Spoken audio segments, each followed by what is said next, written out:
Panduan Kerja Guru, Pendidikan Keterampilan Hidup atau PKH, Pertemuan 16, Perdamaian dan Konflik. Klik untuk melanjutkan.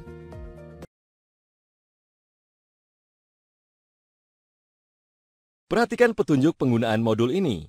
Ada beberapa tombol yang dapat Anda klik saat mempelajari modul ini. Tombol selanjutnya, tombol kembali, tombol indeks, tombol audio, tombol pesan penting, keterangan halaman. Jika Anda menemukan instruksi seperti ini, maka kliklah semua ikon yang ada pada slide tersebut. Silakan klik kotak hijau jika Anda sudah mengerti.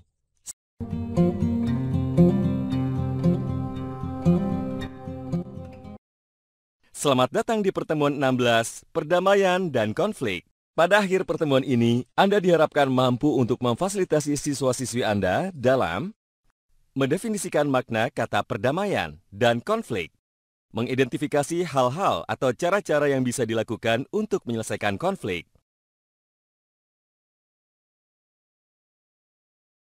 Selamat siang, Bu Ratna. Selamat siang, Pak Asep.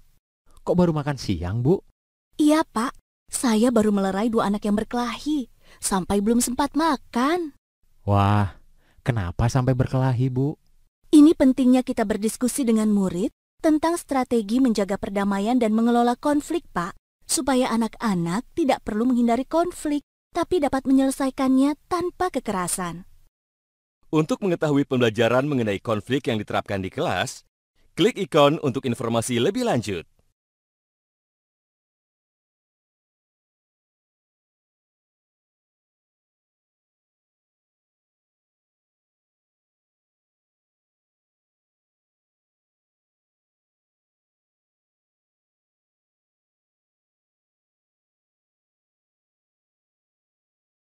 Pada dasarnya, konflik adalah sebuah perbedaan pendapat dengan emosi atau perasaan kuat yang melekat padanya.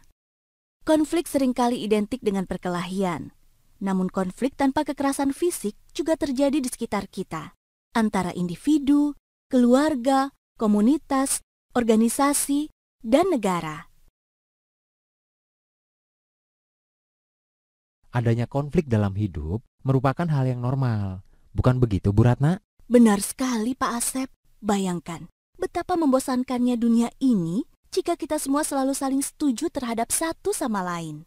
Untuk itu, konflik hadir bukan untuk dihindari, namun untuk dicari penyelesaiannya.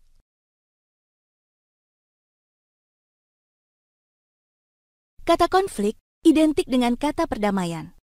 Secara umum, perdamaian merupakan solusi untuk mengakhiri konflik, di mana kedua belah pihak sepakat menyelesaikan permasalahan demi mencegah perkara yang lebih besar. Untuk dapat mencapai perdamaian, seluruh pihak akan mencari sebuah solusi, bukan hanya kepuasan satu pihak saja. Nah, terdapat 6 strategi yang dapat dilakukan ketika berhadapan dengan konflik, yaitu agresi, kompromi, kepatuhan, menghindar atau menunda, meminta bantuan kepada yang lebih berwenang, dan bekerja sama. Cara pertama dalam penyelesaian konflik yaitu dengan strategi agresi atau si harimau. Ini terjadi ketika satu orang berusaha untuk memaksa atau mengintimidasi seseorang untuk melakukan sesuatu dengan cara tertentu. Contoh-contoh agresi termasuk perkelahian secara fisik, berteriak, menghina, atau memanipulasi.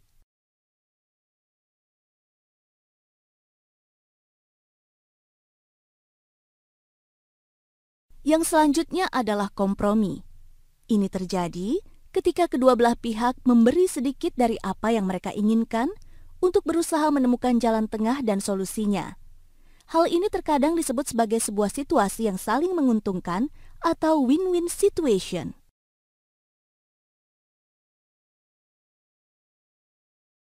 Cara yang ketiga adalah dengan strategi kepatuhan atau submission, yang terjadi ketika satu pihak menyerah dan membiarkan pihak yang lain menjalankan sesuatu sesuai dengan kemauan atau pilihan mereka.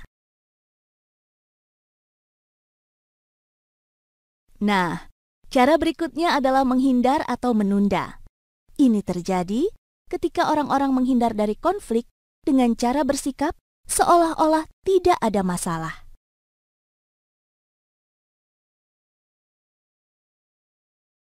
Dan cara yang kelima adalah meminta bantuan kepada yang lebih berwenang.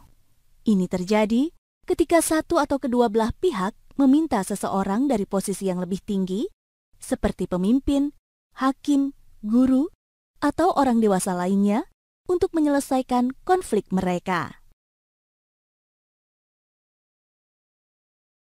Cara yang terakhir adalah bekerja sama. Ini terjadi ketika orang-orang berusaha mencari sebuah solusi bersama-sama. Kolaborasi biasanya terdiri dari mencari tujuan dan harapan bersama, saling mendengar dan memahami sudut pandang satu sama lain, dan menyarankan cara-cara kreatif ke depannya. Berikut ini yang merupakan contoh konflik individu adalah pilih satu jawaban yang tepat.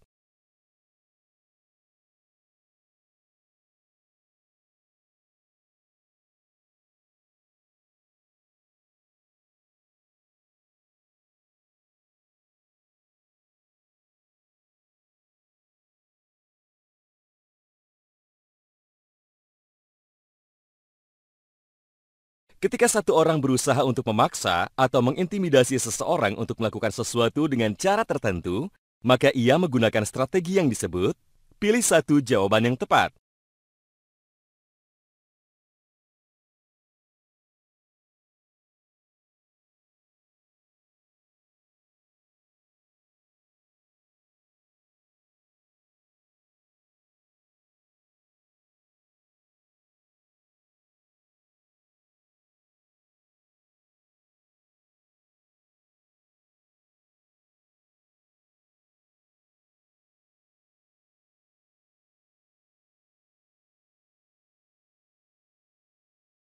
Selamat, Anda telah mempelajari materi pertemuan 16, perdamaian dan konflik. Klik setiap ikon untuk informasi lebih lanjut.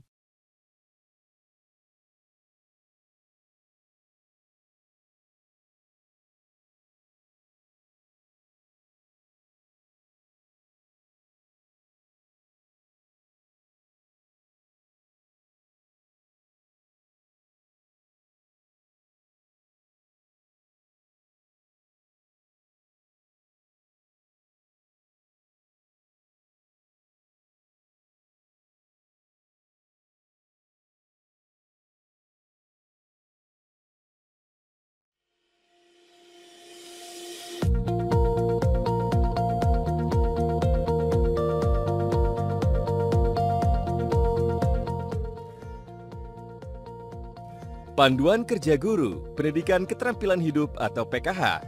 Pertemuan 17, Kepedulian Terhadap Lingkungan, bagian 1. Klik untuk melanjutkan.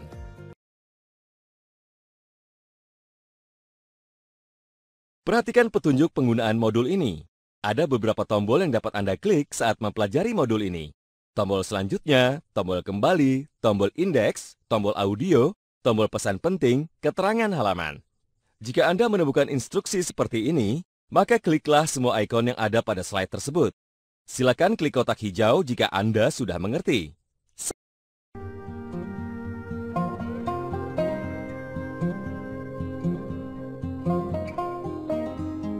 Selamat datang di pertemuan 17, Kepedulian Terhadap Lingkungan bagian 1. Pada akhir pertemuan ini, Anda diharapkan mampu untuk memfasilitasi siswa-siswi Anda dalam memahami krisis iklim dan dampaknya terhadap lingkungan. Siang itu, cuaca sangat panas. Bu Ratna mencari hawa sejuk dengan berteduh di bawah pohon di halaman sekolah. Bu Ratna, sedang apa di sini sendirian? Mencari udara segar, Pak. Di ruangan udaranya panas sekali. Iya, perubahan iklim sekarang ekstrim sekali. Mungkin maksud Pak Bondan itu perubahan cuaca ya, Pak? Karena ada perbedaan antara perubahan iklim dan cuaca, Pak. Perubahan iklim adalah perubahan pola cuaca dalam jangka panjang ke depan yang menggambarkan serangkaian faktor, termasuk suhu, kelembaban, curah hujan, dan angin. Sedangkan cuaca mengacu pada kondisi saat ini atau beberapa hari ke depan. Tapi Bu Ratna tahu tidak, perubahan iklim yang kita rasakan saat ini mengakibatkan krisis iklim yang dialami oleh masyarakat di seluruh dunia. Kok bisa, Pak? Apa yang terlintas di pikiran Anda ketika mendengar istilah krisis iklim? Pilih 4 istilah yang berhubungan dengan krisis iklim. Setelah selesai, klik jawab.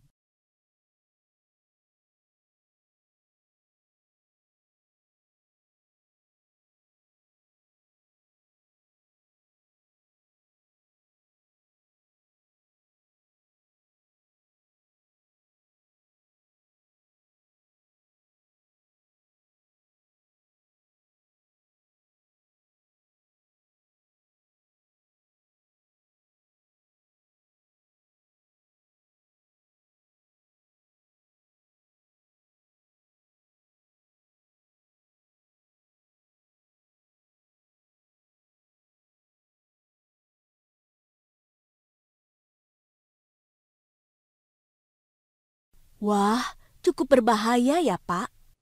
Iya, Bu. Tapi sayangnya, banyak orang tidak menyadari bahwa krisis iklim ini terjadi karena perbuatan manusia sendiri. Pasti karena polusi ya, Pak. Tidak hanya itu, Bu. Penggunaan listrik, penebangan hutan, dan sebagainya juga dapat menyebabkan efek rumah kaca yang dalam jangka panjang dapat mengakibatkan pemanasan global. Apa yang Anda ketahui tentang efek rumah kaca dan pemanasan global? Pilih satu jawaban yang tepat.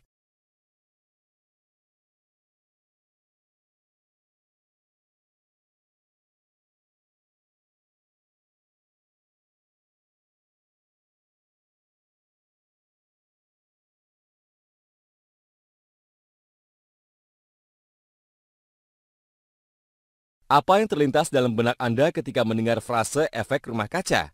Kemungkinan besar yang muncul dalam pikiran Anda adalah bahwa efek rumah kaca merusak bumi, menyebabkan pemanasan global dan krisis iklim. Padahal, dalam kadar yang wajar, efek rumah kaca sebenarnya bermanfaat untuk kehidupan di bumi. Nah, untuk mengetahui efek rumah kaca, mari kita cari tahu apa pengertian rumah kaca dan cara kerjanya. Rumah kaca merupakan suatu bangunan berbentuk rumah yang keseluruhannya, dinding dan atap, terbuat dari kaca dan digunakan sebagai tempat bercocok tanam sayuran, buah-buahan, bunga, atau tanaman lainnya. Klik ikon catatan untuk informasi lebih lanjut.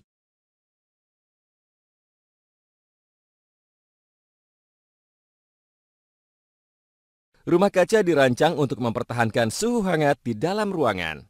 Bagaimana cara kerja rumah kaca? Klik setiap gambar untuk informasi lebih lanjut.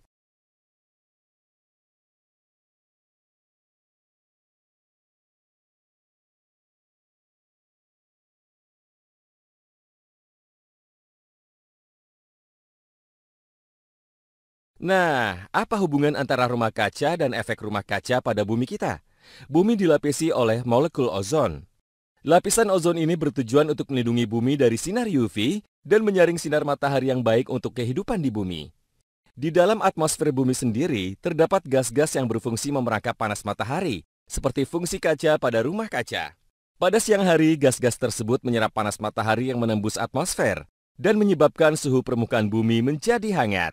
Panas matahari ini kemudian dilepas kembali ke udara ketika permukaan bumi mendingin pada malam hari, sehingga suhu bumi tetap hangat.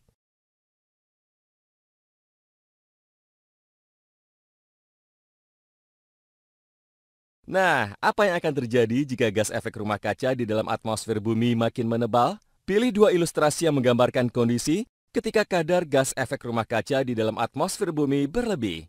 Setelah selesai, klik jawab.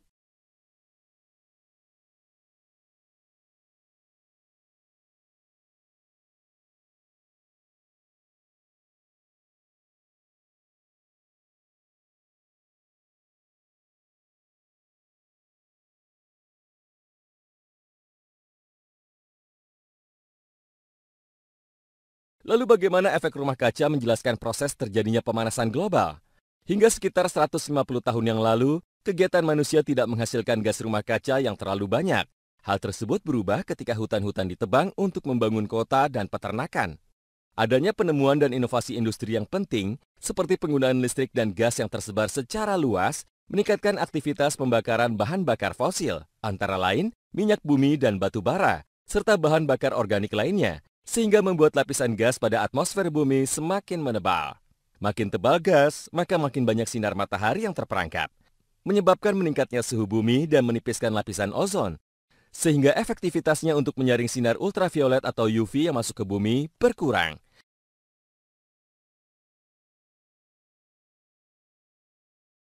Nah, gas apa sajakah yang paling umum berperan dalam pemanasan global?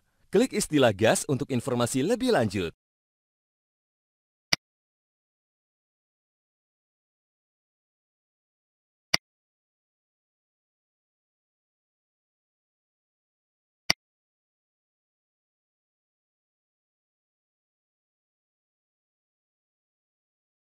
Bagaimana Bu diskusi kita? Saya jadi makin paham setelah berdiskusi dengan Pak Bondan. Oh iya Bu Ratna, agar siswa-siswi mengetahui bagaimana dampak-dampak krisis iklim, Bu Ratna dapat mengajak siswa-siswi untuk melakukan kegiatan yang bertemakan dunia masa depan. Apa saja langkah-langkah kegiatannya, Pak? Berikut langkah-langkah kegiatannya Bu. Klik ikon untuk mengetahui langkah-langkah kegiatannya.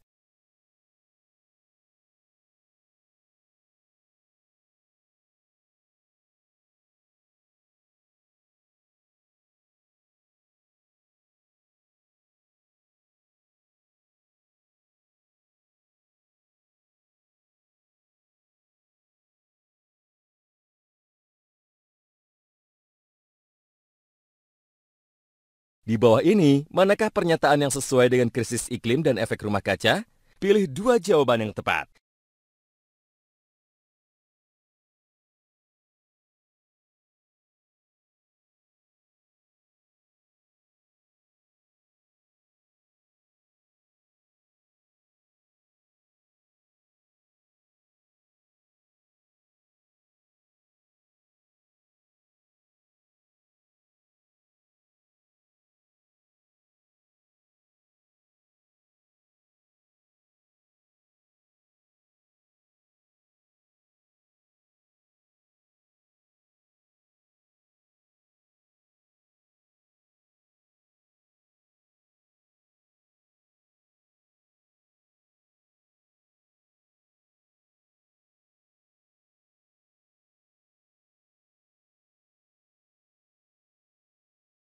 Selamat, Anda telah mempelajari materi pertemuan 17, Kepedulian terhadap lingkungan bagian 1. Klik ikon untuk informasi lebih lanjut.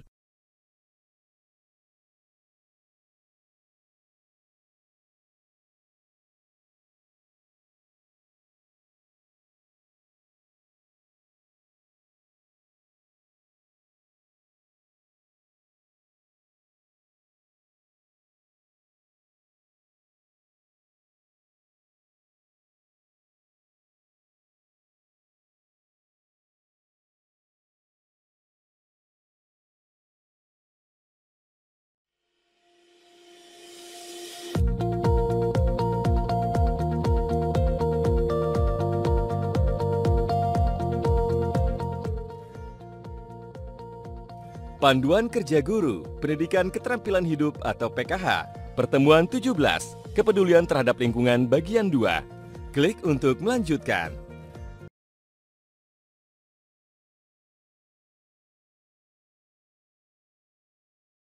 Perhatikan petunjuk penggunaan modul ini.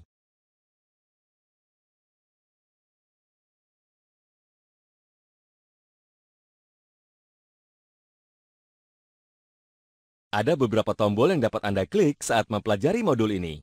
Tombol selanjutnya, tombol kembali, tombol indeks, tombol audio, tombol pesan penting, keterangan halaman. Jika Anda menemukan instruksi seperti ini, maka kliklah semua ikon yang ada pada slide tersebut. Silakan klik kotak hijau jika Anda sudah mengerti. Selamat belajar!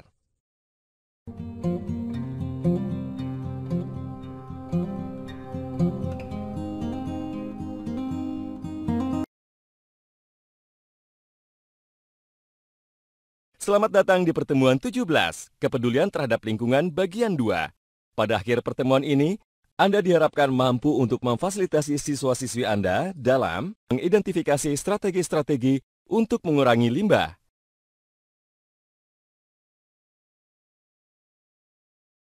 Saat Anda akan memfasilitasi pembelajaran tentang kepedulian terhadap lingkungan bagian 2 ini kepada siswa-siswi Anda, jangan lupa untuk membangkitkan suasana belajar dengan relaksasi dan latihan pemberi semangat. Klik ikon untuk mengetahui macam-macam latihan relaksasi.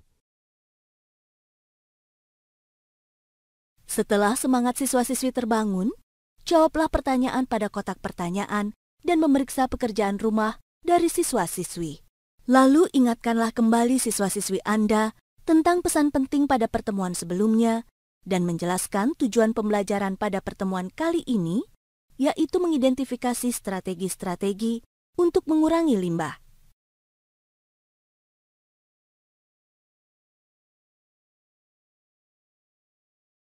Dalam proses pembelajaran, Bu Ratna bertanya kepada salah satu siswa yang kemarin tidak masuk sekolah. Anton, mengapa kemarin kamu tidak masuk sekolah? Kemarin rumah saya kebanjiran, Bu. Padahal biasanya tidak pernah banjir. Nah, Anton, menurutmu kenapa bisa kejadian seperti itu? Sepertinya karena tahun ini sering hujan, Bu. Hampir setiap hari hujan deras. Lalu kira-kira apa lagi? Sampah yang menumpuk bisa menyumbat saluran air, Bu. Benar sekali, Lina. Tidak hanya itu. Sampah atau limbah juga bisa menyebabkan krisis iklim yang akhirnya menyebabkan cuaca ekstrim seperti sekarang ini. Mengapa bisa begitu, Bu? Nanti akan kita diskusikan bersama teman-temanmu ya.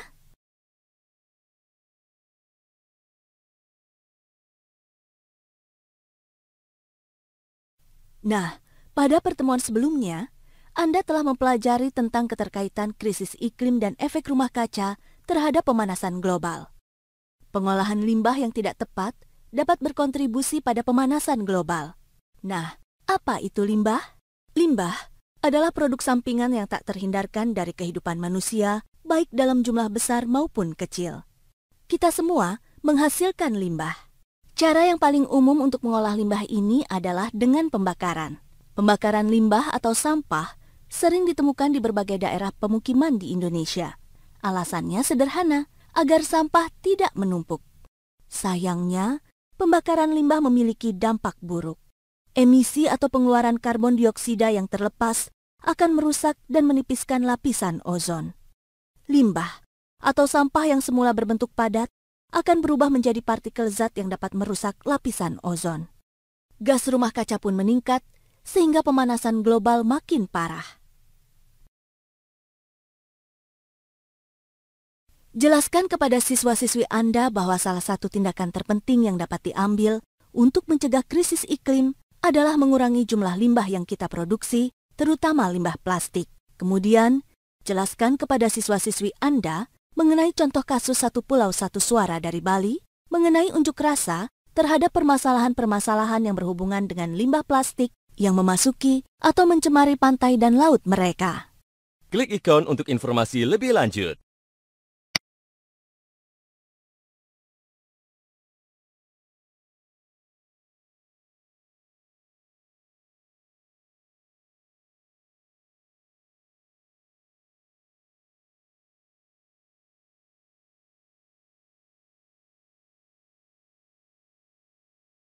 Berikut ini adalah fakta-fakta persoalan limbah di Indonesia. Klik ikon untuk informasi lebih lanjut.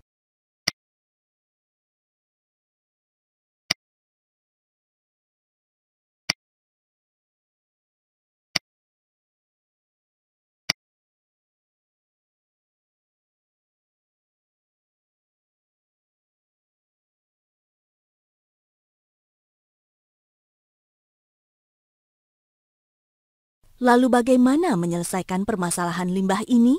Cara terbaik yang dapat kita lakukan untuk menyelesaikan masalah ini adalah dengan menerapkan 4R, yaitu refuse atau menolak, reduce atau mengurangi, reuse menggunakan kembali, recycle mengolah kembali atau mendaur ulang. Klik setiap ikon untuk informasi lebih lanjut.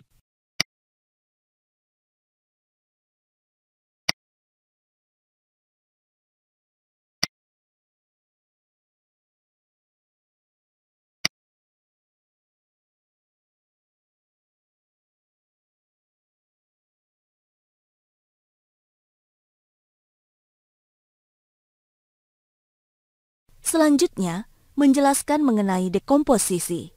Dekomposisi adalah proses di mana sebuah barang dirusak atau diurai atau dibusukkan menjadi bahan organik yang sederhana.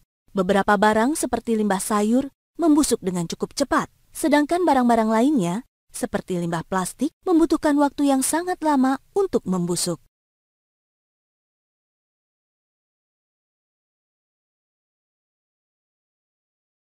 Waktu dekomposisi untuk tiap barang pun berbeda-beda. Sebagai contoh, waktu dekomposisi paling cepat adalah buah dan sayur yang paling lama 6 bulan.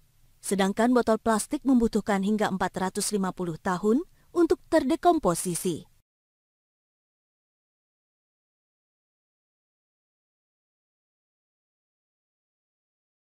Dengan mengetahui lamanya waktu yang dibutuhkan setiap barang untuk terurai di dalam tanah, yuk kita lebih cermat dalam menggunakan barang dan mengolah limbah dari aktivitas kita sehari-hari. Motivasilah siswa-siswi Anda untuk memikirkan berapa lama waktu yang dibutuhkan suatu barang untuk terurai, serta bagaimana dampaknya terhadap lingkungan. Misalnya, daripada membuang langsung botol plastik ke tempat sampah, lebih baik bagi kita menggunakannya kembali di rumah atau reuse.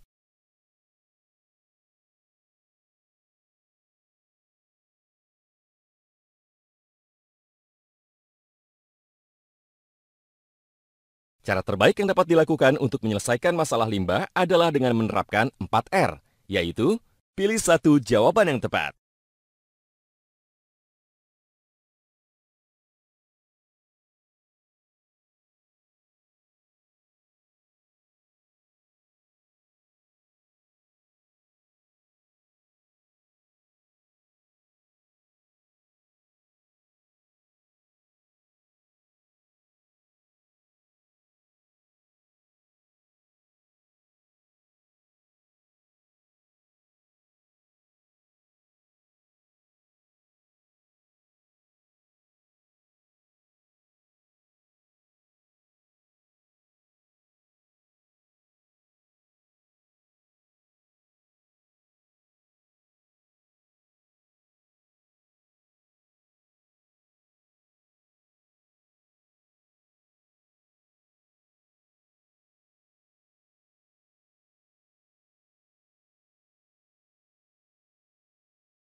Selamat, Anda telah mempelajari materi pertemuan 17, Kepedulian terhadap lingkungan bagian 2. Klik ikon untuk informasi lebih lanjut.